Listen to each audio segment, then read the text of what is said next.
औज़ुबिल्लाहिमिनश्शैतानिर्रजीम बिस्मिल्लाहिर्रहमानिर्रहीम। आज हम पढ़ेंगे chemistry class first year chapter 3 chemical bonding. और इस चैप्टर के अंदर बेसिकली हम बहुत इंपॉर्टेंट टॉपिक के बारे में पढ़ने लगे हैं, that is intermolecular forces. Intermolecular forces में जो नाम है इसका, उससे ही हमें पता चलता है कि इंटरमॉलिक्यूलर फोर्सेस का क्या मतलब होता है। देखिए, मॉलिक्यूलर फोर्सेस से तो हमें ये समझ में आता है कि कोई फोर्स है जो फोर्स ऑफ अट्रैक्शन होगी मॉलिक्यूल के दरमियान में, फोर्स ऑफ अट्रैक्शन, ठीक है। तो इंटरमॉलिक्यूलर फोर्स यानी इंटर का मतलब होता है इन बिटवीन। इंटर का क्या मतलब होता है? In between, in between, in between. तो दो कोई मॉलिक्यूल है, ठीक है, एक मॉलिक्यूल ए है, एक मॉलिक्यूल बी है, ठीक है। एक मॉलिक्यूल ए है और एक मॉलिक्यूल बी है, ये एक दूसरे को जो अट्रैक्ट करते हैं, ठीक है, तो इसको हम कहेंगे इंटरमॉलिक्यूलर फोर्स, जो इन दो मॉलिक्यूल को अट्रैक्ट करेगी। ये दोनों सेम मॉलिक्यूल भी हो सकते हैं, दो डिफरेंट मॉलिक्यूल्स भी हो सकते हैं। तो जब वो एक दूसरे को अट्रैक्ट करेंगे, वीकली अट्रैक्ट करेंगे, यानी उनके दरमियान में कोई केमिकल कनेक्शन नहीं होगा, बस एक फिजिकल अट्रैक्शन होगी, उसको हम कहेंगे इंटरमॉलिक्यूलर फोर्स या फोर्स ऑफ अट्रैक्शन। उसके अलावा एक और टर्म भी हमारे पास होती है इंट्रामॉलिक्यूलर फोर्स, यानी इंट्रा, अब ये इंटर है तो इंट्रामॉलिक्यूलर फोर्स भी होती है। तो इंट्रामॉलिक्यूलर फोर्स में इंट्रा का क्या मतलब होता है? इंट्रा का मतलब होता है इनसाइड, इनसाइड, ठीक है, इनसाइड। तो मॉलिक्यूल के इनसाइड जो फोर्स ऑफ अट्रैक्शन होती है, वो फोर्स ऑफ अट्रैक्शन, जाहिर सी बात है, एक मॉलिक्यूल के अंदर दो एटम हो सकते हैं, दो डिफरेंट एटम्स हो सकते हैं, तीन डिफरेंट एटम्स हो सकते हैं, बहुत सारे मॉलिक्यूल्स होते हैं जिनमें डिफरेंट एटम्स होते हैं। तो उन एटम्स के दरमियान में जो केमिकल कनेक्शन होता है ना, केमिकल बॉन्डिंग होती है, वो कोवलेंट बॉन्डिंग भी हो सकती है। जैसे फॉर एग्जाम्पल हमारे पास HCl है, ठीक है, एक HCl मॉलिक्यूल है, यहाँ से भी एक HCl मॉलिक्यूल है, ठीक है। इन दोनों HCl मॉलिक्यूल का आपस में जो फोर्स ऑफ अट्रैक्शन होगा वो इंटरमॉलिक्यूलर फोर्स होगा, यानी ये जो फोर्स ऑफ अट्रैक्शन होगा ये इंटरमॉलिक्यूलर फोर्स है, IMF, ठीक है, इंटरमॉलिक्यूलर फोर्स। लेकिन ये जो इसकी केमिकल बॉन्डिंग है ये इंट्रामॉलिक्यूलर फोर्स है, ये इंट्रामॉलिक्यूलर फोर्स होगी, इसको हम इंट्रामॉलिक्यूलर फोर्स कह देंगे। तो हमारे पास ये दो डिफरेंट टर्मिनोलॉजीज हैं जो केमिस्ट्री के अंदर इस्तेमाल होती हैं, इंट्रामॉलिक्यूलर फोर्स और इंट्रामॉलिक्यूलर फोर्स। तो बुक के अंदर इसका कोई जिक्र नहीं है, लेकिन वैसे आपको पता होना चाहिए कि इंट्रा और इंटर में क्या फर्क होता है। तो इंट्रामॉलिक्यूलर फोर्स मींस के मॉलिक्यूल के इनसाइड जो केमिकल बॉन्डिंग है और वो दो एटम्स के दरमियान में होती है, तो वो जो केमिकल बॉन्डिंग वो इंट्रामॉलिक्यूलर फोर्स है, यानी मॉलिक्यूल के इनसाइड है। और जो मॉलिक्यूल, दो मॉलिक्यूल हैं, मॉलिक्यूल के आउटसाइड यानी किसी और मॉलिक्यूल के साथ जो उसका फोर्स ऑफ अट्रैक्शन होगा वो इंटरमॉलिक्यूलर फोर्स। और ये केमिकल बॉन्डिंग नहीं है, ये फिजिकल अट्रैक्शन है, ठीक है, फिजिकली एक दूसरे को अट्रैक्ट कर रहे हैं मॉलिक्यूल, तो हम इसको इंटरमॉलिक्यूलर फोर्स कहेंगे। तो जो इंटरमॉलिक्यूलर फोर्स है, ठीक है, इसमें इसको हम क्या डिफाइन कैसे करेंगे? The weak force of attraction between molecule is called intermolecular force. यानी दो कोई मॉलिक्यूल हैं, ठीक है, वो एक दूसरे को वीकली अट्रैक्ट कर रहे हैं, तो उसको हम इंटरमॉलिक्यूलर फोर्स कहेंगे। इसको डिस्कवर किसने किया था? सबसे पहले इसके ऊपर किसने काम किया? तो इसके ऊपर जो सबसे ज्यादा काम करने वाले जो साइंटिस्ट थे उसका नाम था, इसके ऊपर साइंटिस्ट काम करने वाले थे उनका नाम था वैन डर वाल। वैन डर वाल ये जर्मन फिजिकिस्ट थे, जर्मन फिजिसिस्ट, ये जर्मन फिजिसिस्ट थे, ठीक है। जो इन्होंने सबसे ज़्यादा जो इंटरमॉलिक्यूलर फोर्स के ऊपर जितना भी काम है वो सारा का सारा वैन डर वाल ने किया था। तो इस वजह से इन इंटरमॉलिक्यूलर फोर्सेस को हम वैन डर वाल फोर्सेस भी कहते हैं। Intermolecular forces, intermolecular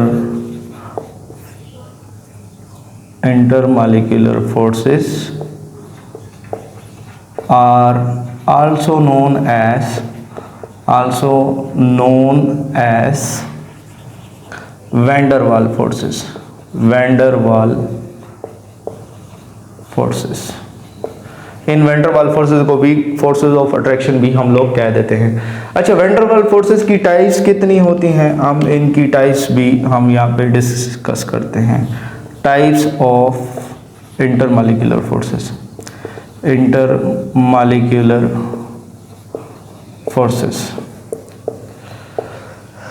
intermolecular forces की जो हमारे पास टाइप्स हैं उसमें अगर हम बात करें तो पहले स्पीशीज़ की बात करें कि केमिकल स्पीशीज़ किस किस फॉर्म में होती हैं। एक केमिकल स्पीशी हमारे पास होती है, लेट्स से एक मॉलिक्यूल हो सकता है, मॉलिक्यूल, ठीक है, मॉलिक्यूल। अब मॉलिक्यूल की दो टाइप्स होती हैं, एक होता है पोलर और एक होता है non polar. Non polar molecule और एक होता है पोलर मॉलिक्यूल। ये पता कैसे चलता है कि कौन सा मॉलिक्यूल पोलर है, कौन सा नॉन पोलर है? तो जिसका नॉन ज़ीरो डाइपोल मूवमेंट होता है, नॉन ज़ीरो डाइपोल मूवमेंट, ठीक है, डाइपोल मूवमेंट, तो वो हमारे पास क्या होगा? वो हमारे पास पोलर मॉलिक्यूल होगा। और जिसका ज़ीरो डाइपोल मूवमेंट होता है, zero dipole movement, dipole movement, तो वो हमारे पास क्या होगा? वो नॉन पोलर मॉलिक्यूल होगा। इसके अलावा हमारे पास चार्ज स्पीशीज़ भी होते हैं, आयंस होते हैं, ठीक है, आयंस होते हैं। आयंस की दो टाइप्स होती है, एक पॉजिटिव आयन हो सकता है जिसको हम कैटाइन कहते हैं, नेगेटिव आयन हो सकता है, नेगेटिव आयन, ठीक है, पॉजिटिव आयन है, नेगेटिव आयन है। पॉजिटिव आयन को कैटाइन कहते हैं, कैटाइन, और नेगेटिव आयन को एनाइन कहते हैं, एनाइन। ये बात याद रखनी है। अब मैं जब टाइप्स पढ़ाऊंगा तो टाइप्स के अंदर ये बात जो है वो एक्सप्लेन होगी। अच्छा, अगर हमारे पास एक तरफ कोई मॉलिक्यूल हो, पोलर मॉलिक्यूल, ठीक है, इस पोलर मॉलिक्यूल को हम डाइपोल भी कहते हैं, ठीक है, इस पोलर मॉलिक्यूल को हम क्या कह देते हैं? डाइपोल। यानी हमारे पास जो पोलर होता है, पोलर मॉलिक्यूल, इसको हम क्या कहते हैं? डाइपोल, ठीक है, डाइपोल। और जो नॉन पोलर होता है उसको हम नॉन पोलर ही कहते हैं, उसको हम डाइपोल नहीं कहते। ये बात आपने याद रखनी है। तो अगर हमारे पास एक तरफ पोलर मॉलिक्यूल हो, यानी हमारे पास एक तरफ पोलर मॉलिक्यूल हो जिसको हम डाइपोल कहते हैं, और एक तरफ आयन हो, जब हम NaCl को पानी में डालते हैं तो एक तरफ डाइपोल होता है और एक तरफ आयन होता है। यानी फॉर एग्जांपल हमारे पास इसको हम कहेंगे ion dipole force, dipole force. For example आपने क्या किया, एक तरफ आपने NaCl जो है, NaCl को पानी में हल कर लिया है, ठीक है। अब वाटर एक पोलर मॉलिक्यूल है, इसमें डाइपोल होता है, ठीक है, यानी इसके ऑक्सीजन के ऊपर पार्शियल नेगेटिव चार्ज होता है, पार्शियल नेगेटिव, और इसके हाइड्रोजन के ऊपर पार्शियल पॉजिटिव चार्ज होता है। और जो NaCl है ये आयनिक कंपाउंड है, इसमें Na के ऊपर पॉजिटिव चार्ज और Cl के ऊपर नेगेटिव चार्ज होता है। अब पार्शियल पॉजिटिव और पार्शियल नेगेटिव और complete positive complete negative charge की मतलब क्या होता है? इसके अंदर डाइपोल मूवमेंट होने की वजह से जिधर इलेक्ट्रॉन का झुकाव ज़्यादा होता है वो पार्शियली नेगेटिव होता है, और जिधर इलेक्ट्रॉन का झुकाव कम होता है तो उधर पार्शियल पॉजिटिव चार्ज होता है। यानी इसमें ऑक्सीजन और हाइड्रोजन का जो बॉन्ड होता है, ऑक्सीजन और हाइड्रोजन का बॉन्ड, उसमें इलेक्ट्रॉन का झुकाव ज़्यादा ऑक्सीजन की तरफ होता है, तो इस वजह से इसके ऊपर पार्शियल नेगेटिव और हाइड्रोजन के ऊपर पार्शियल पॉजिटिव चार्ज आ जाता है। NaCl के अंदर ये Na ने कंप्लीटली इलेक्ट्रॉन को डोनेट किया होता है क्लोरीन को, तो क्लोरीन के ऊपर नेगेटिव चार्ज और Na के ऊपर पॉजिटिव चार्ज आ जाता है। तो इसी तरीके से क्या होता है, जब हम इसमें वाटर में NaCl को हल करते हैं तो Na के ऊपर पॉजिटिव चार्ज होता है, Na के ऊपर पॉजिटिव चार्ज होता है, तो ये ऑक्सीजन का जो नेगेटिव चार्ज है यानी पार्शियल नेगेटिव, ये सोडियम के पॉजिटिव चार्ज यानी पॉजिटिव आयन को अट्रैक्ट करता है, वीकली अट्रैक्ट करता है, ठीक है। और जो क्लोराइड आयन होता है उसको हाइड्रोजन अट्रैक्ट करता है वीकली। तो यहाँ पे ये जो फोर्स ऑफ अट्रैक्शन डेवलप हो रही है एक आयन और एक डाइपोल के दरमियान में, तो इसको हम आयन डाइपोल फोर्स कहते हैं, आयन डाइपोल फोर्स। ये आपकी बुक में नहीं लिखी हुई, लेकिन आपको वैसे समझाने के तौर पर बता रहा हूँ कि यहाँ पे जो फोर्स ऑफ, ये भी फोर्स ऑफ अट्रैक्शन है, दो स्पीशीज़ के दरमियान में है, तो अब हम इसको क्या कहेंगे? आयन डाइपोल फोर्स जो है वो कह देंगे। जो सेकेंड फोर्स ऑफ अट्रैक्शन है, force of attraction dipole force, ये भी इंटरमॉलिक्यूलर फोर्स की टाइप है, डाइपोल फोर्स। डाइपोल फोर्स में हमारे पास एक तरफ पोलर मॉलिक्यूल होगा, दूसरी तरफ भी पोलर मॉलिक्यूल होगा, यानी पोलर मॉलिक्यूल, ठीक है, एंड पोलर मॉलिक्यूल, इधर भी पोलर मॉलिक्यूल है, इधर भी पोलर मॉलिक्यूल है, ठीक है। वो दो डिफरेंट मॉलिक्यूल भी हो सकते हैं, दो सेम भी हो सकते हैं, दोनों के जो ऑपोजिट पोल्स होंगे वो एक दूसरे को अट्रैक्ट करेंगे। यानी हमारे पास एक तरफ एक मॉलिक्यूल है, ठीक है, जिसके एक साइड पे पार्शियल नेगेटिव चार्ज और एक साइड पे पार्शियल पॉजिटिव चार्ज है, ठीक है। दूसरी तरफ भी कोई मॉलिक्यूल है जिसके एक साइड पे पार्शियल नेगेटिव चार्ज और एक तरफ से पार्शियल पॉजिटिव चार्ज है, यानी यहाँ पे पार्शियल पॉजिटिव, यहाँ पे पार्शियल नेगेटिव। तो इनके जो दो ऑपोजिट एंड हैं, ये वाले जो दो ऑपोजिट एंड हैं, ये एक दूसरे को वीकली अट्रैक्ट करेंगे। यहाँ पे ये वीक अट्रैक्शन होगी, week force of attraction, force of attraction, क्योंकि ये ऑपोजिट चार्ज रखते हैं। तो दो ऑपोजिट चार्ज रखने वाले जो मॉलिक्यूल हैं, ठीक है, उनमें हमारे पास वीक फोर्स ऑफ अट्रैक्शन होगी। इसको हम कहेंगे डाइपोल डाइपोल फोर्स, ठीक है। और इसमें हमारे पास जो एग्जांपल आ जाती है, जैसे हमारे पास, अच्छा, ये दोनों molecule non zero dipole movement वाले होने चाहिए, नॉन जीरो डाइपोल मूवमेंट। इनका डाइपोल मूवमेंट नॉन जीरो होना चाहिए, non zero dipole movement, non zero dipole movement. अगर इनका नॉन जीरो डाइपोल मूवमेंट है तो ये एक दूसरे को वीकली अट्रैक्ट करेंगे। जैसे फॉर एग्जांपल एक तरफ हमारे पास HCl है, ठीक है, दूसरी तरफ भी हमारे पास क्या है, HCl है। अब दो HCl के मॉलिक्यूल हैं, ठीक है, इसके ऊपर पार्शियल नेगेटिव चार्ज है, इसके ऊपर पार्शियल पॉजिटिव चार्ज है, इसके ऊपर पार्शियल पॉजिटिव, इसके ऊपर पार्शियल नेगेटिव। तो ये फोर्स ऑफ अट्रैक्शन होगी इसके दरम्यान में, दो ऑपोजिट पोल होंगे, यानी कि the weak force of attraction between two polar molecules, ठीक है, और टू नॉन जीरो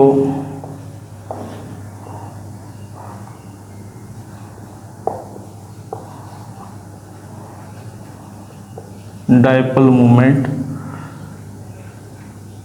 मॉलिक्यूल, ठीक है। दो नॉन जीरो डाइपोल मूवमेंट रखने वाले मॉलिक्यूल हैं, ठीक है, उनके दरमियान में जो फोर्स ऑफ अट्रैक्शन होगी वो हमारे पास क्या होगी, वो डाइपोल डाइपोल फोर्स होगी, ठीक है। इसमें एक डाइपोल डाइपोल वाली फोर्स है, लेकिन वो दोनों तरफ डाइपोल होते हैं, लेकिन वो कैटेगरी और है, उसको हम हाइड्रोजन बॉन्डिंग कहते हैं। वो हाइड्रोजन बॉन्डिंग के केस में डिस्कस करेंगे कि उसमें क्या शराइत है। तो यहाँ पे जो फोर्स ऑफ अट्रैक्शन है ये वाली, ठीक है, ये जो फोर्स ऑफ अट्रैक्शन है ये हमारे पास क्या होगी, डाइपोल डाइपोल फोर्स होगी, डाइपोल डाइपोल फोर्स। अच्छा, ये डिस्कवर किसने की थी सबसे पहले? जो डिस्कवरर थे इसके, उनका नाम था पीटर डेबाय, पीटर डेबाय। इन्होंने जो हमारे पास कलेक्टिवली जो इसका वर्क था इंडिविजुअली डाइपोल डाइपोल मूवमेंट के टाइप जो है वो वैन डर वाल फोर्स है, और वैन डर वाल फोर्स सारी जो इंट्रोड्यूस हुई हैं वो वैन डर वाल ने की हैं, लेकिन जो डिटेल्ड वर्क है इसके ऊपर वो डिटेल्ड वर्क पीटर डेबाय ने किया था इसके ऊपर, डाइपोल डाइपोल फोर्सेस के ऊपर। तो हमारे पास इसने कहा था कि दो मॉलिक्यूल्स हैं जो नॉन जीरो डाइपोल मूवमेंट रखने वाले हैं, ठीक है, उनके दरमियान में जो फोर्स ऑफ अट्रैक्शन होगी वो हमारे पास क्या होगी, डाइपोल डाइपोल फोर्स।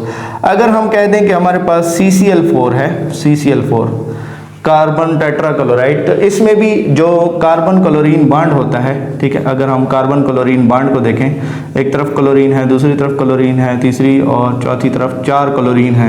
अगर हम इस बॉन्ड को देखें तो ये पोलर बॉन्ड है, ठीक है, ये पार्शियल नेगेटिव पार्शियल पॉजिटिव, ये पोलर बॉन्ड है, लेकिन इसमें डाइपोल मूवमेंट हर तरफ से होता है। तो ये बॉन्ड भी पोलर है, ये भी पोलर है, ये भी पोलर है, ये भी पोलर है, तो इसका जीरो डाइपोल मूवमेंट होता है, जीरो डाइपोल मूवमेंट।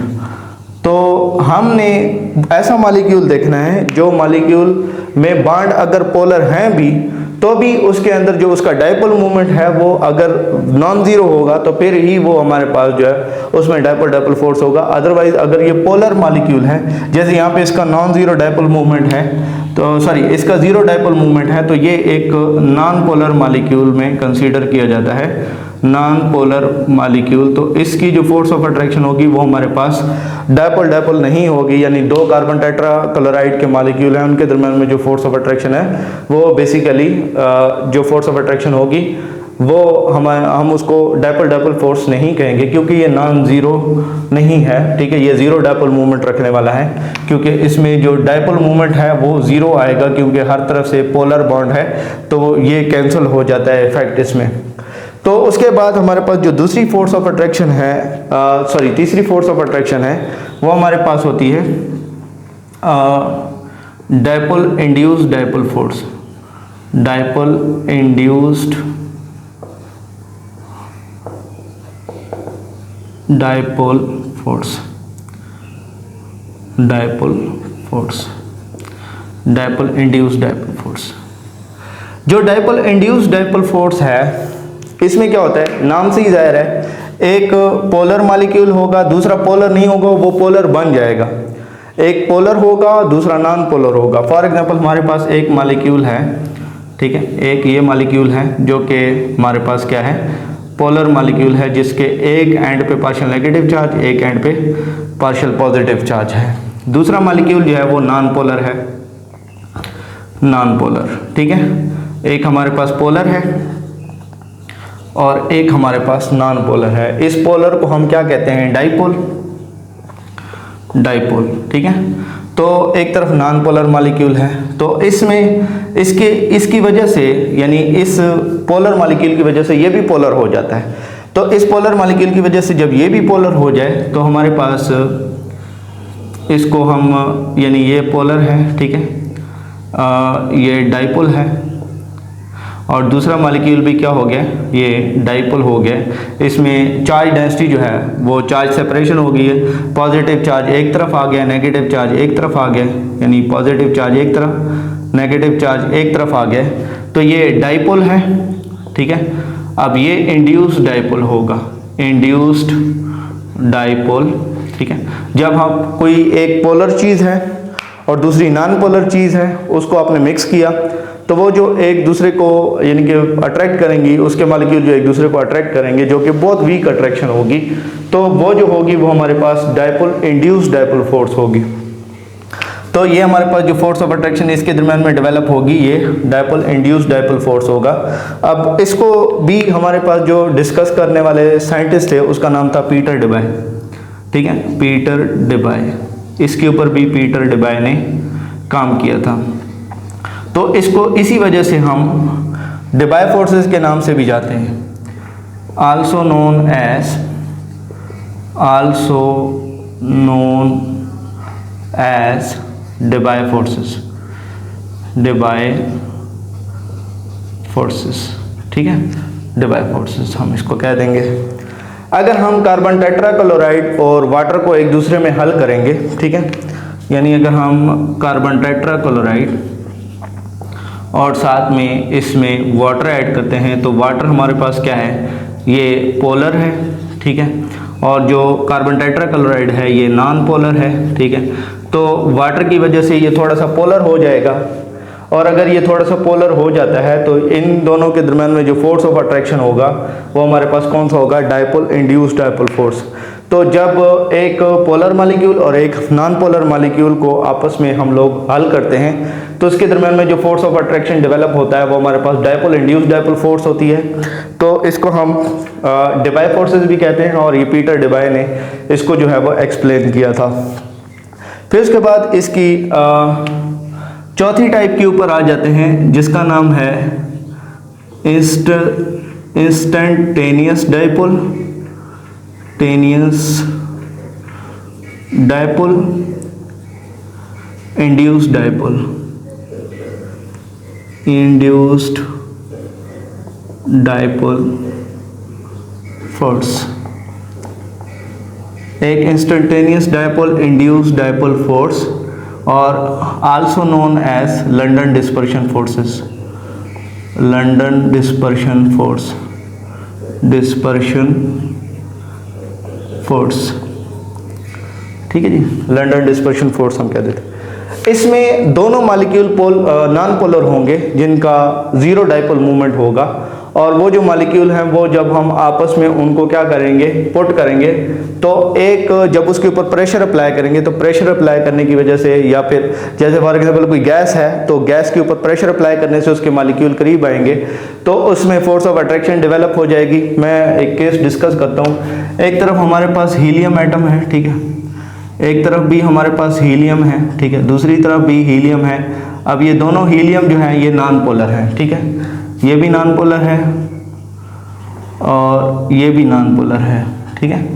इसके ऊपर हम प्रेशर अप्लाई करते हैं, प्रेशर अप्लाई करने के बाद ये मॉलिक्यूल एक दूसरे के करीब आ जाएंगे, तो ये जो हीलियम के मॉलिक्यूल हैं दोनों क्या बन जाएंगे, एक इंटरस्टेनियस डायपोल, यानी एक लम्हे में एक डायपोल बनेगा तो उसकी वजह से दूसरा भी डायपोल बन जाएगा, यानी अगर ये पोलर हो जाएगा, एक हीलियम का एटम एक वक्त में, एक ख़ास वक्त में ये पोलर बन जाएगा, ठीक है, जिसमें जो पॉजिटिव चार्ज है वो एक तरफ और नेगेटिव चार्ज एक तरफ आ जाएगा, ठीक है, और यहाँ पे भी पॉजिटिव चार्ज एक तरफ और नेगेटिव चार्ज एक तरफ आ जाएगा, यानी इलेक्ट्रॉन एक साइड पे चले जाएंगे और जो न्यूक्लियस है वो एक साइड आ जाएगा। तो इस दौरान में क्या होगा कि ये इंड्यूस्ड, ये इंस्टेंटेनियस डायपोल बन जाएगा, इंस्टेंटेनियस डायपोल। इंस्टेंटेनियस डायपोल का कोई और मतलब नहीं है, यानी एक लम्हे में, किसी खास लम्हे में ये डायपोल बनेगा तो एक के डायपोल बनने की वजह से दूसरा भी डायपोल बन जाएगा, तो हम इसको क्या कहेंगे, ये इंड्यूस्ड डायपोल होगा। This one is induced dipole, induced dipole. एक इंस्टेंटेनियस डायपोल होगा, दूसरा इंड्यूस्ड डायपोल होगा, तो उसके दरम्यान में जो फोर्स ऑफ अट्रैक्शन होगा ये हमारे पास, इसको हम लंदन फोर्स कह देंगे या इंस्टेंटेनियस डायपोल और इंड्यूस्ड डायपोल फोर्स कहेंगे, London dispersion force, dispersion force, इसको हम लंदन डिस्पर्शन फोर्स कह देंगे। और ये किसने इसके ऊपर डिटेल्ड काम किया था, फ्रिट्ज लंदन ने इसके ऊपर डिटेल काम किया था, फ्रिट्ज लंदन, ठीक है, फ्रिट्ज लंदन ने इसके ऊपर डिटेल्ड काम किया था, तो इस वजह से हम इसको लंदन डिस्पर्शन फोर्स, यानी also known as London dispersion force, also known as London dispersion forces, dispersion forces, इसको हम लंदन डिस्पर्शन फोर्सेस जो है वो कह देंगे। यानी ये जो फोर्स ऑफ अट्रैक्शन होगी, the weak force of attraction, the weak force of attraction between two non polar molecule, two non polar molecules, ठीक है, उसको हम क्या कहेंगे, London dispersion forces. For example यानी कि हमारे पास नियॉन है, ठीक है, नियॉन के दरमियान में, नियॉन के जो मॉलिक्यूल्स हैं उनके दरमियान में नियॉन का, अच्छा ये नियॉन का मैं मॉलिक्यूल क्यों कह रहे हैं, क्योंकि नियॉन का जो एक एटम होता है वो बॉन्डिंग तो करता नहीं है, इनर्ट होता है, तो इनर्ट वो एज अ मॉलिक्यूल, एक atom as a molecule behave करता है, तो हम इसको इस वजह से नियॉन मोनोएटॉमिक मॉलिक्यूल भी कह सकते हैं, ठीक है, नियॉन मोनोएटॉमिक मॉलिक्यूल, एक एटम पर मुश्तमिल मॉलिक्यूल, मोनोएटॉमिक मॉलिक्यूल। ये इनके दरमियान में जो फोर्स ऑफ अट्रैक्शन होगी ना, नियॉन को जब हम लिक्विफाई करेंगे, लिक्विड में कन्वर्ट कर देंगे, या हीलियम को लिक्विड में कन्वर्ट कर देंगे, तो उनके दरमियान में जो फोर्स ऑफ अट्रैक्शन होगी वो हमारे पास कौन सी होगी, London dispersion force, London dispersion force, London dispersion force. अच्छा फॉर एग्जांपल हमारे पास कार्बन टेट्राक्लोराइड है CCl4, ये लिक्विड फॉर्म में होता है, ठीक है, it is in the form of liquid, तो हम इस वजह से इसको क्या कहेंगे, ये भी हमारे पास, इसमें जो फोर्स ऑफ अट्रैक्शन होगी वो लंदन डिस्पर्शन फोर्सेस होंगी, London dispersion forces, London dispersion force, ठीक है। अच्छा हमारे लिए ये अगर मतलब लंदन डिस्पर्शन फोर्स हमने समझ नहीं है कि लंदन डिस्पर्शन फोर्स किस में होगी, तो two molecules must have zero dipole movement, ठीक है। दो मॉलिक्यूल है, उसका जीरो डायपोल मूवमेंट होना चाहिए। तो उन जीरो डायपोल मूवमेंट वाले जो दो मॉलिक्यूल हैं उनके दरमियान में जो फोर्स ऑफ अट्रैक्शन होगा वो हमारे पास कौन सी होगी? फोर्स ऑफ अट्रैक्शन हमारे पास instantaneous dipole, induced dipole force of attraction होगी। और इसके बाद इंटरमॉलिक्यूलर फोर्स कौन कौन से फिजिकल पैरामीटर्स को अफेक्ट करती है? इंटर molecular force affect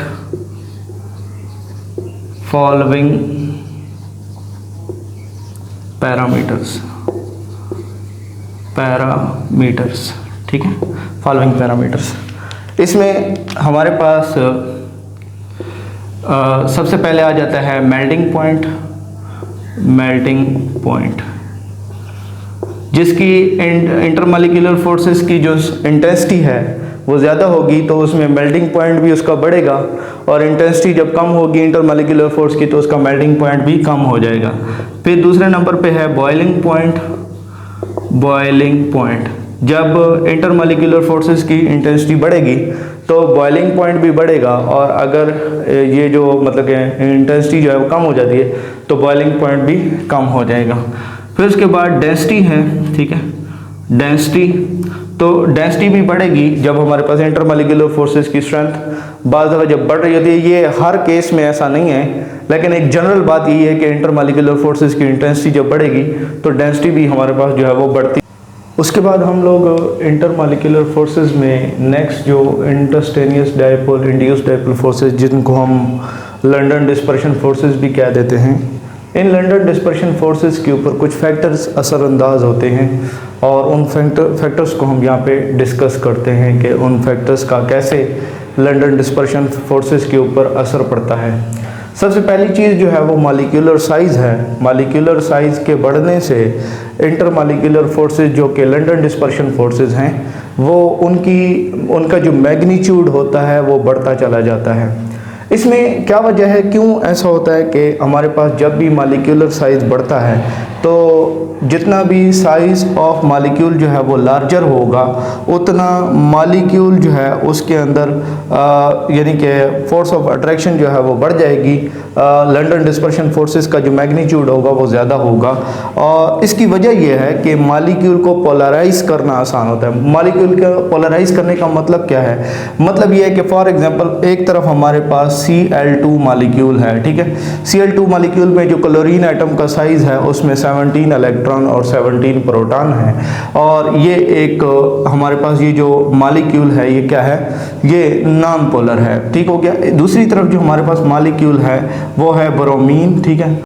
दूसरी तरफ जो ब्रोमीन का जो एक ब्रोमीन एटम का जो एटॉमिक मास है वो होता है 35, ठीक है। तो इसमें और इसका होता है 17, तो इसका मतलब है उसके 35 इलेक्ट्रॉन और 35 प्रोटॉन होते हैं। तो अगर हम इसको पोलराइज करना चाहें, यानी पोलराइज का मतलब यह है कि इसके इलेक्ट्रॉन और प्रोटॉन्स को इलेक्ट्रिकल या मैग्नेटिक इफेक्ट के ज़रिए हम लोग डिस्टॉर्ट करना चाहें, इलेक्ट्रॉन डेंसिटी एक तरफ करना चाहें और जो हमारे पास जो इसमें प्रोटॉन डेंसिटी है या पॉजिटिव चार्ज डेंसिटी है उसको एक तरफ करना चाहें। इसी तरीके से क्लोरीन में ऐसा अगर करना चाहें, पोलराइज करना चाहें, इसमें पोल क्रिएट करना चाहें तो इसको पोलराइज करना आसान है और इसको पोलराइज करना मुश्किल है। तो जो मॉलिक्यूल का जो है वो साइज बढ़ता है तो उसको पोलराइज करना आसान होता है। पोलराइज कहते हैं कि इसमें पोल क्रिएट करवाना आसान होगा बनिस्बत इसके, क्योंकि उसमें इलेक्ट्रॉन्स और प्रोटॉन्स की तादाद जो है वो ज़्यादा है बनिस्बत इसके, तो इसको पोलराइज करना आसान होगा।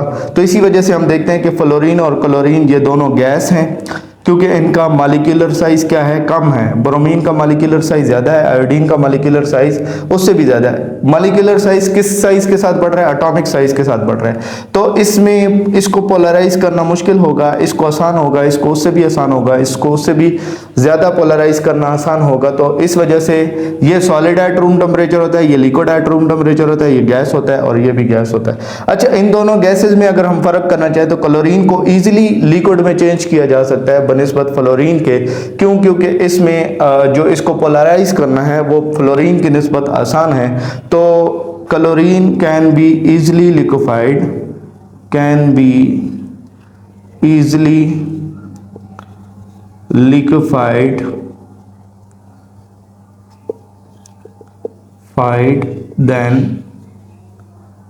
फ्लोरीन। ठीक है, फ्लोरीन से क्लोरीन जो है वो इजीली लिक्विफाई हो सकती है। उसकी वजह यह है कि इसमें जो इसका साइज़ है क्लोरीन एटम का वो फ्लोरीन एटम से ज़्यादा होता है, तो क्लोरीन जो एटम है क्लोरीन मॉलिक्यूल जो है उसको पोलराइज करना आसान है बनिस्बत फ्लोरीन के। फिर उसके बाद एटॉमिक साइज़ के ऊपर आ जाए तो एटॉमिक साइज़ में यही बात हम इधर भी इसमें अप्लाई कर सकते हैं कि एटॉमिक साइज़ जो है वो जो जो बढ़ता जाता है तो एटॉमिक साइज़ मॉलिक्यूलर साइज़ को बढ़ाता है, और मॉलिक्यूलर साइज़ जैसे ही बढ़ता है तो magnitude of London dispersion forces जो है वो बढ़ जाएंगी। क्यों? क्योंकि उसको पोलराइज करना अगेन यानी कि पोलराइज करना उसको आसान होगा।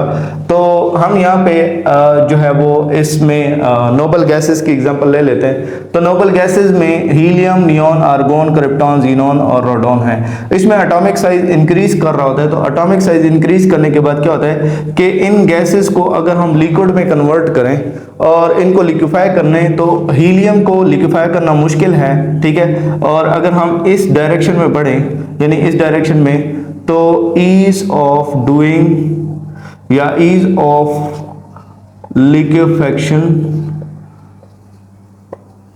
ऑफ गैसेस इंक्रीजेस, यानी इंक्रीज होती है, ईज आसानी इंक्रीज होती जाती है। यानी कि हमारे पास हीलियम से नियॉन ज़्यादा जल्दी जो है वो लिक्विफाई हो जाएगी, फिर आर्गोन नियॉन से ज़्यादा जल्दी लिक्विफाई हो जाएगी, क्रिप्टॉन आर्गोन से ज़्यादा जल्दी लिक्विफाई हो जाएगी। वही सेम बात है कि इनको पोलराइज करना आसान होता है और इनके अंदर जो है वो पोल क्रिएट करवाना आसान होता जाता है जो जो एटॉमिक साइज जो है वो बढ़ता जाता है। और ये मोनो एटॉमिक मॉलिक्यूल्स हैं, इनमें एक एटम पर मुश्तमिल मॉलिक्यूल होता है क्योंकि ये इनर्ट गैसेज होती हैं, ये किसी के साथ बॉन्ड नहीं बनाती, तो इनका एक एटम ही एक मॉलिक्यूल के तौर पर बिहेव करता है। तो हम यहाँ पे कह सकते हैं कि इसके अंदर ease of doing liquefaction increase करेगा। फिर उसके बाद हम लोग अगर एक टेबल देखें तो टेबल के अंदर हमारे पास मुख्तलिफ गैसेज हैं जिनमें जो है वो हमारे पास मीथेन गैस है, ईथेन गैस है, प्रोपेन है, ब्यूटेन है। और इनमें अगर हम इनके बॉइलिंग पॉइंट देखें तो मीथेन का बॉइलिंग पॉइंट -164 है और जो ईथेन का बॉइलिंग पॉइंट है वो -89 है, प्रोपेन का जो बॉइलिंग पॉइंट है वो -42 है और ब्यूटेन का जो बॉइलिंग पॉइंट है वो -1 है। यानी बॉइलिंग पॉइंट जो है वो इंक्रीज कर रहा है जो जो इनका मॉलिक्यूलर साइज जो है वो बढ़ रहा है, तो इनका बॉइलिंग पॉइंट जो है वो इंक्रीज कर रहा है। तो उसकी इंक्रीज करने की वजह क्या है? क्योंकि इसमें लंदन डिस्पर्शन फोर्सेस जो है वो उसकी जो मैग्नीट्यूड है, उसकी जो इंटेंसिटी है वो बढ़ती चली जा रही है, तो इस वजह से हम ये कहेंगे कि इसमें बॉइलिंग पॉइंट जो है वो बढ़ रहा है। फिर इसके बाद अगला जो नेक्स्ट टॉपिक है वो हमारा बहुत ही इंपॉर्टेंट टॉपिक है, इसको हम कहते हैं हाइड्रोजन। उसके बाद जो हमारा नेक्स्ट टॉपिक है वो है हाइड्रोजन बॉन्डिंग। हाइड्रोजन बॉन्डिंग बहुत ही इंपॉर्टेंट टॉपिक है इस पूरे इंटरमॉलिक्यूलर फोर्सेस में, इसको समझना भी बहुत ज़्यादा ज़रूरी है। तो हाइड्रोजन बॉन्डिंग जो है ये बेसिकली इंटरमॉलिक्यूलर फोर्सेस की ही एक टाइप है, लेकिन इसमें कुछ शराइत हैं, यानी कि ये डायपोल डायपोल फोर्स का ही एक टाइप है, यानी डायपोल डायपोल फोर्स है, बट लेकिन इसमें हम ये कह सकते हैं कि मैं कॉन्सेप्ट वही है, लेकिन इसमें कुछ शराइत हैं जिसकी वजह से ये हाइड्रोजन बॉन्डिंग बन जाती है। अच्छा, हाइड्रोजन बॉन्डिंग जो है वो पहले सबसे पहले लिनस पॉलिंग ने जो है वो इसको अपनी बुक के अंदर इसको डिस्क्राइब किया, और ये एक इंटरमॉलिक्यूलर फोर्स है और इसको ये बहुत ज़्यादा स्ट्रॉन्गर होती है। वैंडरवाल फोर्सेस जितनी भी हमने पहले पढ़ी इंटरमॉलिक्यूलर फोर्सेस में, जो हमने डायपोल डायपोल फोर्स पढ़ी है, उसमें हम लोगों ने इंस्टेंटेनियस इंड्यूस्ड डायपोल फोर्स पढ़ी है और डायपोल इंड्यूस्ड डायपोल फोर्स पढ़ी है। तो ये सारी फोर्सेस से ये वाली जो फोर्स है, फोर्स ऑफ हाइड्रोजन बॉन्डिंग, ये स्ट्रॉन्गर है, लेकिन कोवलेंट बॉन्डिंग से ये वीकर है, कोवलेंट बॉन्डिंग से ये स्ट्रॉन्गर नहीं है।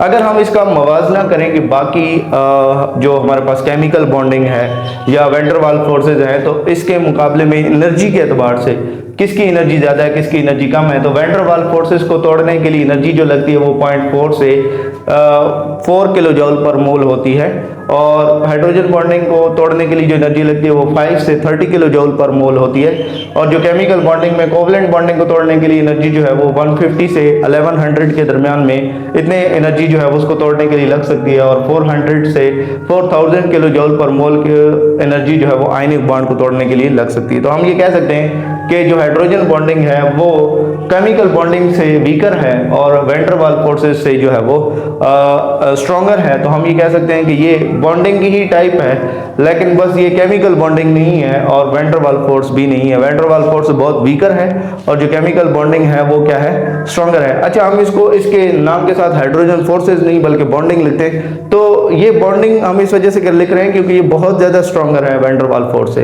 तो इस वजह से हम इसको जो है वो बॉन्डिंग लिखते हैं, ना कि बल्कि हम इसको वैन डर वाल्स फोर्स लिखते हैं। तो force of attraction between partial positive and, एक मॉलिक्यूल है, उस मॉलिक्यूल का जो पार्शियल पॉजिटिव एंड है ये वाला, ये पार्शियल पॉजिटिव एंड जो है दूसरे मॉलिक्यूल के पार्शियल नेगेटिव एंड को अट्रैक्ट करेगा, ठीक हो गया। लेकिन शर्त है कि जो पार्शियल पॉजिटिव एंड है उसके ऊपर हाइड्रोजन होना चाहिए और जो पार्शियल नेगेटिव एंड है उसके ऊपर या तो फ्लोरीन हो या ऑक्सीजन हो या नाइट्रोजन हो। इसके अलावा कुछ है तो वो हाइड्रोजन बॉन्डिंग नहीं बल्कि डायपोल डायपोल फोर्स होगी। यानी पार्शियल पॉजिटिव एंड के ऊपर हाइड्रोजन के अलावा कुछ होगा तो हमारे पास वो intermolecular force dipole dipole force होगी, वो हाइड्रोजन बॉन्डिंग नहीं होगी। जबकि पार्शियल नेगेटिव एंड पे भी फ्लोरीन ऑक्सीजन और नाइट्रोजन के अलावा कुछ और हुआ तो वो डायपोल डायपोल फोर्स होगी, ये हाइड्रोजन बॉन्डिंग नहीं होगी। और अगर हम इनमें कंपैरिजन करें कि हाइड्रोजन बॉन्डिंग में कौन सी वाली बॉन्डिंग जो है वो स्ट्रॉन्गर है, जो हाइड्रोजन और फ्लोरीन के दरमियान में हाइड्रोजन बॉन्डिंग होती है या हाइड्रोजन ऑक्सीजन के दरमियान में या हाइड्रोजन नाइट्रोजन के दरमियान में, तो जो यानी इसका मतलब ये है कि कोई ऐसा मॉलिक्यूल है, एक मॉलिक्यूल ए है एक मॉलिक्यूल बी है, ठीक है। एक मॉलिक्यूल ए में F उसका पार्शियल नेगेटिव एंड है और हाइड्रोजन जो है वो उसका पार्शियल पॉजिटिव एंड है, तो उस सूरत हाल के अंदर इनके दरमियान में जो डेवलप होने वाली जो फोर्स ऑफ अट्रैक्शन होगी वो हाइड्रोजन बॉन्डिंग होगी। और क्या ये किससे स्ट्रॉन्गर, ये हमारे पास सबसे ज्यादा स्ट्रॉन्गर होगी, ठीक है। और इसमें किससे स्ट्रॉन्गर होगी, अगर यहाँ पे ऑक्सीजन होता या नाइट्रोजन होता तो उससे ये स्ट्रॉन्गर होगी। और इस जो फोर्स ऑफ अट्रैक्शन है इसको तोड़ने के लिए 29 किलो जूल पर मोल एनर्जी जो है वो लगती है। अगर इन केस यहाँ पे फ्लोरीन की बजाय क्या आ जाता है, यहाँ पे ऑक्सीजन आ जाता है, तो ऑक्सीजन वाली जो है वो फ्लोरीन वाले से, जो यहाँ पे पहले फ्लोरीन था उससे कम स्ट्रॉन्गर है, और जो नाइट्रोजन वाली होगी जो इसके बाद बनाएंगे तो उससे ज़्यादा स्ट्रॉन्गर है और इसकी एनर्जी जो है वो 20 किलो जूल पर मोल एनर्जी लगती है। फ्लोरीन वाली सबसे ज़्यादा एनर्जी क्यों लगा रही है यानी तोड़ने में, तो उसकी वजह यह है कि फ्लोरीन सबसे ज़्यादा इलेक्ट्रोनेगेटिव होता है, यानी फ्लोरीन की इलेक्ट्रोनेगेटिविटी जो है वो सबसे ज़्यादा है, ऑक्सीजन से भी ज़्यादा है और नाइट्रोजन से भी इसकी इलेक्ट्रोनेगेटिविटी जो है वो ज्यादा है। Order of electronegativity, order of EN, ठीक है। तो ऑर्डर ऑफ EN जो है वो हमारे पास इस तरह से है। तो फ्लोरीन की इलेक्ट्रोनेगेटिविटी ज़्यादा होने की वजह से इसमें जो हाइड्रोजन बॉन्डिंग स्ट्रेंथ है वो भी ज़्यादा होगी। ऑक्सीजन की जो हाइड्रोजन बॉन्डिंग स्ट्रेंथ है वो फ्लोरीन से तो कम होगी लेकिन जो नाइट्रोजन है उससे ज़्यादा होगी। इसके बाद अगर इसमें नाइट्रोजन हो, फॉर एग्जाम्पल इसमें नाइट्रोजन हो, तो नाइट्रोजन की जो यानी कि जो उसकी जो फोर्स है, फोर्स ऑफ हाइड्रोजन बॉन्डिंग, वो हमारे पास क्या होगी, वो वीकर होगी सारों से, फ्लोरीन वाले से, ऑक्सीजन वाले से। और इसमें जो एनर्जी रेंज है वो 13 किलो जूल पर मोल एनर्जी जो है वो लगती है। उसके बाद अगर हम बात करें तो हाइड्रोजन बॉन्डिंग की जो एप्लीकेशंस हैं उसके ऊपर बात कर लेते हैं। हाइड्रोजन बॉन्डिंग को अगर हम देखें वाटर के अंदर, तो वाटर के अंदर strong network of hydrogen bonding होता है, लेकिन जब इसको हम फ्रीज़ करते हैं तो फ्रीज़ करते वक्त इसकी आइस बनती है। और वो जो आइस होती है अमूमन ये होता है कि जितने भी हमारे पास सॉलिड्स होते हैं और उन सॉलिड्स को अगर देखा जाए तो उनकी जो डेंसिटी होती है वो ज़्यादा होती है एज़ कम्पेयर टू उनके लिक्विड्स के। तो यहाँ पे हमारे पास एनामोलस बिहेवियर होता है कि जो सॉलिड होता है उसकी डेंसिटी जो है वो कम होती है लिक्विड से। ऐसा क्यों होता है, तो हम इस चीज़ को समझते हैं ज़रा।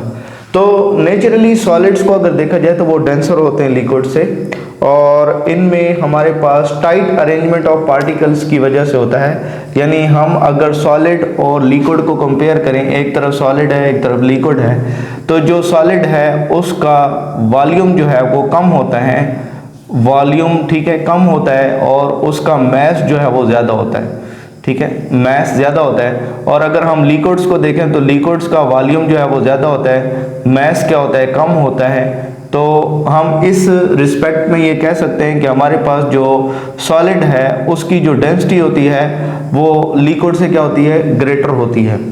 अगर हम यहाँ पे बात करें वाटर के केस में, तो वाटर के केस में हमारे पास जो सॉलिड है वाटर का, जिसको हम आइस कहते हैं, तो वो आइस एनामोलस बिहेवियर शो करती है, यानी उसकी डेंसिटी कम होनी चाहिए थी लेकिन ज़्यादा होती है। तो जो आइस है वो लेस डेंसर होती है लिक्विड वाटर से। उसकी रीज़न क्या है?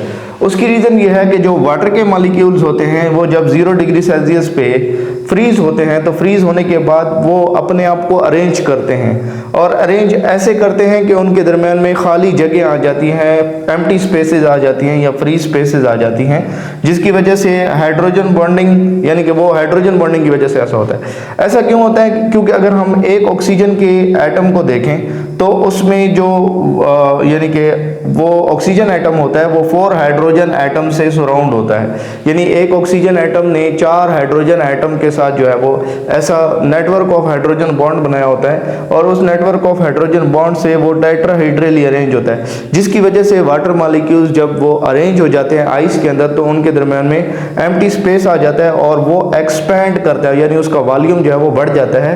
यानी लिक्विड वाटर की जितना वॉल्यूम होता है उससे जो आइस का वॉल्यूम होता है वो ज़्यादा होता है। यानी आप अगर हम ऐसा करें कि रेफ्रिजरेटर के अंदर आप अगर पानी को रख दें किसी पॉट के अंदर और उस पॉट के ऊपर मार्क भी लगा दें कि यहाँ तक पानी का लेवल है, और उसको जब आप फ्रीज़ करेंगे तो फ्रीज़ करने के बाद क्या होगा कि वो उस लेवल से थोड़ा ऊपर चला जाएगा, और उस लेवल के ऊपर जाने की वजह क्या होगी? वजह यह है कि आइस के जो वॉल्यूम है वो एक्सपैंड होता है और वॉल्यूम जो है वो आइस का बढ़ जाता है। तो इस वजह से हम ये कहते हैं कि वो इंक्रीज़ करेगा वॉल्यूम, और वॉल्यूम इंक्रीज करने की वजह से जैसे ही वॉल्यूम इंक्रीज करेगा तो डेंसिटी उसकी क्या हो जाएगी? कम हो जाएगी, क्योंकि हमने पढ़ा हुआ है कि density is equal to mass divided by volume. तो मैस तो दोनों, यानी कि जितना आप मैस आइस का वाटर का पुट करेंगे उस पॉट के अंदर उतनी ही मैस की आइस बनेगी, लेकिन उसमें जो वॉल्यूम है वो वॉल्यूम लिक्विड वाटर का क्या है? कम है, और जो सॉलिड आइस है उसका ज़्यादा है। तो इस वजह से उसकी डेंसिटी क्या हो जाती है? कम हो जाती है। तो इस वजह से वो फ्लोट करता है वाटर की सरफेस के ऊपर, जो आइस है वो फ्लोट करती है। उसके बाद जो दूसरा इंपॉर्टेंट क्वेश्चन है जो कि मैंने खुद जनरेट किया है, ये आपकी बुक के अंदर नहीं लिखा हुआ, तो इसमें मैंने एक ऑब्जर्व किया है कि जो बॉइलिंग पॉइंट होता है वाटर का वो HF से हायर होता है, जबकि हमने पढ़ा हुआ है कि जो हाइड्रोजन और फ्लोरीन के दरमियान में, एक मॉलिक्यूल का फ्लोरीन और दूसरे मॉलिक्यूल का हाइड्रोजन, उसके दरमियान में जो हाइड्रोजन बॉन्डिंग होती है वो स्ट्रॉन्गर होती है बनिस्बत हाइड्रोजन और ऑक्सीजन के दरमियान में जो हाइड्रोजन बॉन्ड होता है उससे। तो ये क्यों है कि HF का जो बॉइलिंग पॉइंट है वो हमारे पास 19.5 डिग्री सेल्सियस है, जबकि बॉइलिंग पॉइंट ऑफ वाटर जो है वो हमारे पास 100 डिग्री सेल्सियस है। तो इस रीज़न को समझने के लिए हम लोग क्या करते हैं, हम इसके दोनों के स्ट्रक्चर को कंपेयर करते हैं कि HF का जो स्ट्रक्चर है और जो वाटर मॉलिक्यूल हैं उनका जो स्ट्रक्चर है उसमें अगर हम इसको समझने की कोशिश करें तो वाटर का जो नेटवर्क है वो इस तरीके से होता है कि पर मॉलिक्यूल, अगर हम इस एक मॉलिक्यूल को कंसीडर करें तो इस एक मॉलिक्यूल में 4 नेटवर्क ऑफ हाइड्रोजन बॉन्ड हैं। ये हमारे पास हाइड्रोजन बॉन्ड है, ठीक है, ये हमारे पास हाइड्रोजन बॉन्ड है, और ये कोवलेंट बॉन्ड है, ठीक है, कोवलेंट बॉन्ड। अच्छा, अब इस मॉलिक्यूल को देखें तो ये एक मॉलिक्यूल हमारे पास 2 मॉलिक्यूल के साथ 2 यहाँ पे नेटवर्क हो गए और ये 2 यहाँ पे नेटवर्क हो गए, तो 4 हाइड्रोजन बॉन्ड पर मॉलिक्यूल, यानी कि हम देख रहे हैं इसमें 4 हाइड्रोजन बॉन्ड हैं, और इसमें strong network of hydrogen bonding होने की वजह से वाटर मॉलिक्यूल के अंदर जो फिजिकल पैरामीटर्स हैं, physical parameters like melting point हो गया, बॉइलिंग पॉइंट हो गया, डेंसिटी हो गई वाटर की, ये सारे पैरामीटर इंक्रीज कर जाते हैं और ये ज़्यादा होते हैं। और हाइड्रोजन फ्लोराइड के अंदर देखें तो हाइड्रोजन फ्लोराइड के अंदर जो फ्लोरीन है और हाइड्रोजन है उसके दरमियान में ये कोवलेंट बॉन्ड है, ठीक है, ये कोवलेंट बॉन्ड है, कोवलेंट बॉन्ड, जिसको आप इंट्रा मॉलिक्यूलर फोर्स भी कहते हैं, और ये जो है हमारे पास ये हाइड्रोजन बॉन्ड है, ठीक है। तो एक पर मॉलिक्यूल अगर हम देखें तो पर मॉलिक्यूल यहाँ पे 2 हाइड्रोजन बॉन्ड है, तो इसमें 2 हाइड्रोजन बॉन्ड होने की वजह से बनिस्बत ये जो वाटर है उसकी निस्बत में इसका जो मतलब कि हमारे पास बॉइलिंग पॉइंट होगा या इसमें जो पैरामीटर्स होंगे, फिजिकल पैरामीटर्स, उनकी वैल्यू जो है वो लोअर होगी एज कंपेयर टू वाटर। तो इसमें बेसिकली हाइड्रोजन बॉन्डिंग, अगर हम वैसे स्ट्रेंथ देखें ना हाइड्रोजन और फ्लोरीन के, इस एक बॉन्ड की स्ट्रेंथ और इस एक बॉन्ड की जो स्ट्रेंथ है यानी हाइड्रोजन बॉन्ड, इसमें से इसकी स्ट्रेंथ ज़्यादा है, इसकी कम है। लेकिन अगर हम इसमें देखें कि कितने हाइड्रोजन बॉन्ड ये बना रहे हैं और ये कितने बना रहे हैं, तो ये पर मॉलिक्यूल 2 बना रहा है और ये पर मॉलिक्यूल 4 बना रहा है, तो इस वजह से इसका बॉइलिंग पॉइंट ज़्यादा होता है और इसका जो है वो कम होता है। फिर उसके बाद हमारे पास कुछ MCQs हैं। उन MCQs के अंदर हम लोगों ने जो स्टेटमेंट्स हैं उनको हमने ये उस एतबार से MCQs यानी कि जो भी राइट ऑप्शन है उसको हमने इनसर्कल करना है। Which of the following molecule contain London dispersion forces. तो लंडन डिस्पर्शन फोर्सेज हमारे पास नॉन पोलर मॉलिक्यूल्स में होती हैं, नॉन पोलर मॉलिक्यूल्स में होती हैं। तो इसमें आइस भी जो है वो पोलर है क्योंकि वाटर होता है। तो ड्राई आइस जो है ये CO2 होता है, CO2। तो CO2 जो है वो नॉन पोलर है, तो इस वजह से हमारे पास ये बी ऑप्शन जो है वो। क्लोरोफॉर्म भी हमारे पास क्या है, वो पोलर है, तो इस वजह से हमारे पास जो ड्राई आइस है ये नॉन पोलर होती है, तो इस वजह से इसमें लंडन डिस्पर्शन फोर्स होगी। उसके बाद जो लिक्विड ब्यूटेन होता है, ब्यूटेन जो है वो क्या है, अल्केन है, अल्केन। तो अल्केन जो सारे हैं वो नॉन पोलर होते हैं, ये नॉन पोलर है, तो इस वजह से नॉन पोलर के दरमियान में जो फोर्स ऑफ अट्रैक्शन होती है वो लंडन डिस्पर्शन फोर्स होती है। तो यहाँ पे right option London dispersion force होगा।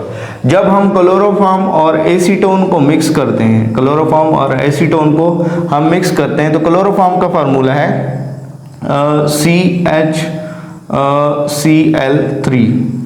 ये हमारे पास इसका फार्मूला है क्लोरोफॉर्म का HCCl3, ये हमारे पास क्लोरोफॉर्म का फार्मूला है। और एसीटोन का है CH3 twice C double bond O, ठीक है, C डबल बॉन्ड O। अब इनको जब हम मिक्स करते हैं तो मिक्स करते वक्त इसके ऑक्सीजन यानी इसके ऑक्सीजन और इसके हाइड्रोजन के दरमियान में फोर्स ऑफ अट्रैक्शन जो है वो हमारे पास पाई जाती है, और वो क्या होती है, वो हमारे पास हाइड्रोजन बॉन्डिंग होती है। तो इस वजह से हम यहाँ पे कहेंगे कि इसमें हाइड्रोजन बॉन्डिंग जो है वो फोर्स ऑफ अट्रैक्शन के तौर पर मौजूद होगी। फिर उसके बाद which of the following contain hydrogen bonding. तो DNA, RNA, प्रोटीन, ये सारों में हाइड्रोजन बॉन्डिंग होती है, तो ये ऑल ऑफ दीज इसका ऑप्शन होगा। Which of the following hydrogen bond is strongest of all, यानी इन सारों में देखना है तो हाइड्रोजन बॉन्डिंग किस में सबसे ज्यादा स्ट्रॉन्ग होगी। तो हाइड्रोजन और फ्लोरीन के दरमियान में जो फ्लोरीन है वो मोस्ट इलेक्ट्रोनेगेटिव होता है, नाइट्रोजन जो है वो लीस्ट इलेक्ट्रोनेगेटिव है, ऑक्सीजन इन बिटवीन है, यानी फ्लोरीन से कम उसकी इलेक्ट्रोनेगेटिविटी होती है और नाइट्रोजन से ज्यादा होती है। तो इसमें अगर हम इसमें देखें तो इसमें बेसिकली हाइड्रोजन और फ्लोरीन के दरमियान में जो हाइड्रोजन बॉन्ड है ये सबसे स्ट्रॉन्गेस्ट हाइड्रोजन बॉन्ड है, जिसके लिए जो एनर्जी है वो तकरीबन 29 किलो जूल पर मोल अप्रॉक्सीमेटली, उतनी एनर्जी जो है वो इसकी लगती है तोड़ने में, इसको ब्रेक करने में। तो हम इस वजह से कह देते हैं कि हमारे पास स्ट्रॉन्गेस्ट हाइड्रोजन बॉन्ड है ऑफ ऑल।